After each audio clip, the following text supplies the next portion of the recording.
চট্টগ্রাম বন্দর দিয়ে দেয়া হচ্ছে শেষ পর্যন্ত বিদেশের হাতে, এমনটাই আলোচনা দেশে চলছে এবং সেই আলোচনার প্রেক্ষাপটে ঈদের আগে আমরা বলেছিলাম যে ঈদের পরে বাম জোটগুলোর লং মার্চ আমরা হয়তো দেখতে পাবো।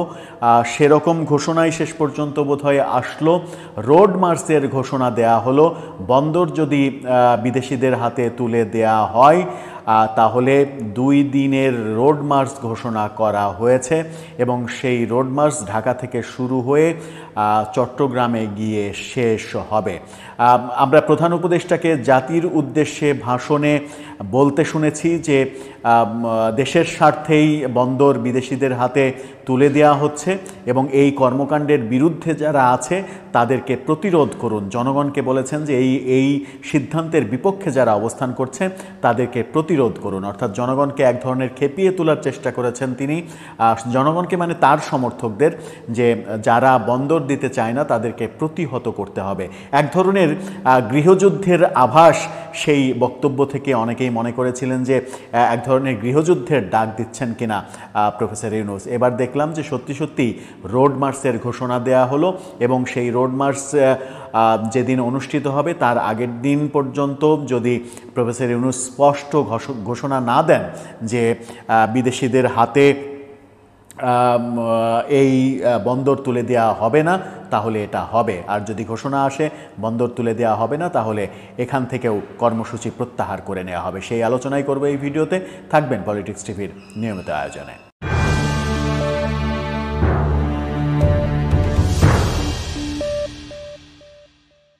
দর্শক, পলিটিক্স টিভির নিয়মিত ভিডিওগুলো স্পন্সর করছে প্রজাপতি.tv, নতুন ওটিটি প্ল্যাটফর্ম। আপনারা চাইলে ইউটিউবে, ফেসবুকে, ইনস্টাগ্রামে, টিকটকে দেখে নিতে পারেন।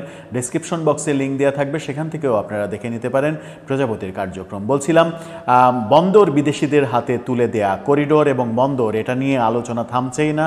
করিডোরের আলোচনা নিয়ে সম্ভবত আরও এগোতে চাচ্ছে সরকার। এরই মাঝে নিরাপত্তা উপদেষ্টার আমরা আমেরিকা সফর দেখেছি, সেখানে করিডোর, রোহিঙ্গা বিষয়ক আলোচনা হয়েছে। করিডোর না, রোহিঙ্গা বিষয়ক আলোচনা হয়েছে, এটা সরকারিভাবে স্বীকার করা হয়েছে, কিন্তু করিডোরের বিষয়ে স্বীকার করা হয়নি।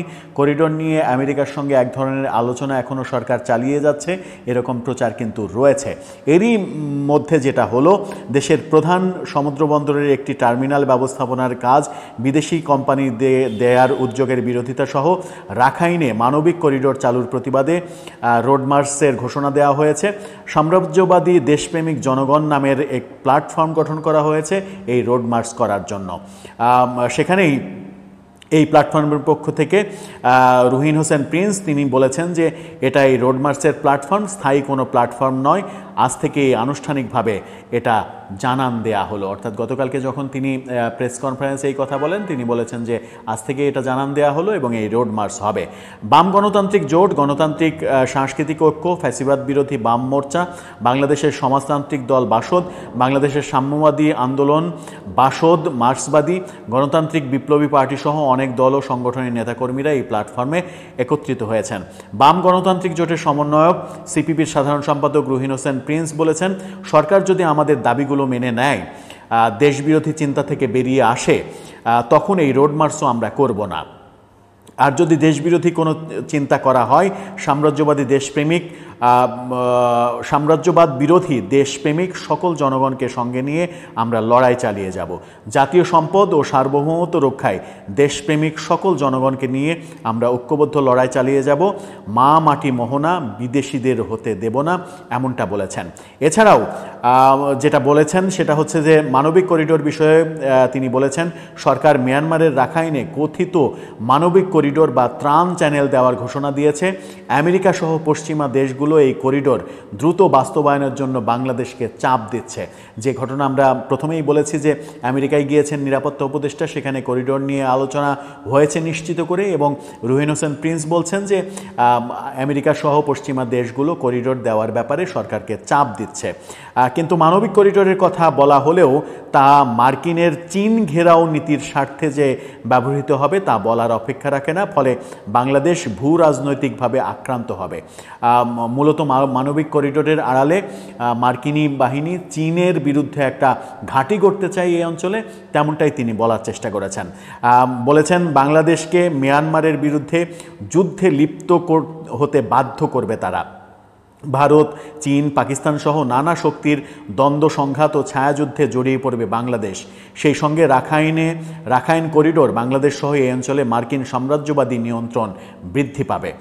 সেন্ট মার্টিন দ্বীপ নিয়েও সরকারের পদক্ষেপ সন্দেহজনক এমন মন্তব্য করেছেন তিনি। সরকার মার্কিন স্যাটেলাইট কোম্পানি স্টারলিংকে এদেশে ইন্টারনেট সেবা প্রদানের অনুমতি দিয়েছে এবং ইতিমধ্যে তা চালু হয়েছে। সরকারের এই পদক্ষেপ বাংলাদেশের নিরাপত্তা ও সার্বভৌমত্বের জন্য মারাত্মক হুমকি বলেও প্রিন্স দাবি করেছেন। বলেছেন যে এই মার্কিন কোম্পানি শুধু নিরীহ ইন্টারনেট সেবাই প্রদান করে না, সেই সাথে দেশে দেশে সামরিক ও রাজনৈতিক নজরদারি চালায় তারা এর মাধ্যমে। সম্প্রতি রাশিয়া ইউক্রেন যুদ্ধে ফিলিস্তিন, ইরান সহ মধ্যপ্রাচ্যে আমেরিকা ইসরায়েলের পক্ষে তথ্য প্রযুক্তিগত অস্ত্র হিসেবে কাজ করেছে এই ইন্টারনেট কোম্পানি। অর্থাৎ স্টারলিংকের আড়ালে এক ধরনের যুদ্ধের দামামার প্রস্তুতি নেওয়া হচ্ছে, যে প্রস্তুতিতে সায় দিচ্ছে বর্তমান অন্তর্বর্তীকালীন সরকার, তেমনটা অভিযোগ করা হয়েছে বাম মোর্চা থেকে। বাম দলের এই মোর্চা থেকে আগামী 27 এবং 28 জুন রোড মার্চ করা হবে। সেই রোড মার্চ যদি হয়, তার আগে যদি সরকার ঘোষণা না দেয় যে এগুলো হচ্ছে না, তাহলে রোড মার্চ হবে এবং রোড মার্চের থেকে রোড মার্চ ঢাকা থেকে কুমিল্লা হয়ে ফেনী হয়ে চট্টগ্রামে যাবে। 2 দিনের কর্মসূচি তাদের। সেই রোড মার্চ থেকে পরবর্তী কর্মসূচি ঘোষণা করা হতে পারে। এটা এখন ব্যাপারটা দিনের আলোর মতো স্পষ্ট হচ্ছে যে সরকার যে কোনো মূল্যে বন্দর বিদেশিদের হাতে তুলে দিতে চায় এবং বাংলাদেশের জনগণ, সেনাবাহিনী থেকে শুরু করে বাংলাদেশের কোনো রাজনৈতিক দল, একটা দুইটা ছাড়া, যারা সরকারের আজ্ঞাবহ রাজনৈতিক দল, তারা ছাড়া কেউই এই বন্দর বিদেশিদের হাতে তুলে দেওয়া, মানবিক চ্যানেল, করিডোর এগুলো দেওয়ার পক্ষে নয়, সবাই বিপক্ষে। সবাই যখন বিপক্ষে, তখন সরকার এই বন্দর বিদেশিদের হাতে তুলে দিতেই বদ্ধপরিকর। কেন জনগণকে এরকমভাবে এক ধরনের উত্তেজিত করার চেষ্টা হলো যে এটার বিপক্ষে, বন্দর বিদেশিদের হাতে তুলে দেওয়ার বিপক্ষে যারা রয়েছে তাদের প্রতিরোধ করুন, এরকম কথা কেন স্বয়ং প্রধান উপদেষ্টা নিজেই বললেন? সেই প্রশ্নগুলো সামনে এসেই যায়। কার স্বার্থে, কাদের স্বার্থে এই কথাগুলো বলা হচ্ছে? দর্শক, আপনার কি মনে হয় শেষ পর্যন্ত বন্দর কি বিদেশিদের হাতে চলেই যাবে? আমরা কি ঠেকাতে পারবো না? সমস্ত দলের, একটা দুইটা রাজনৈতিক দল ছাড়া সবগুলো রাজনৈতিক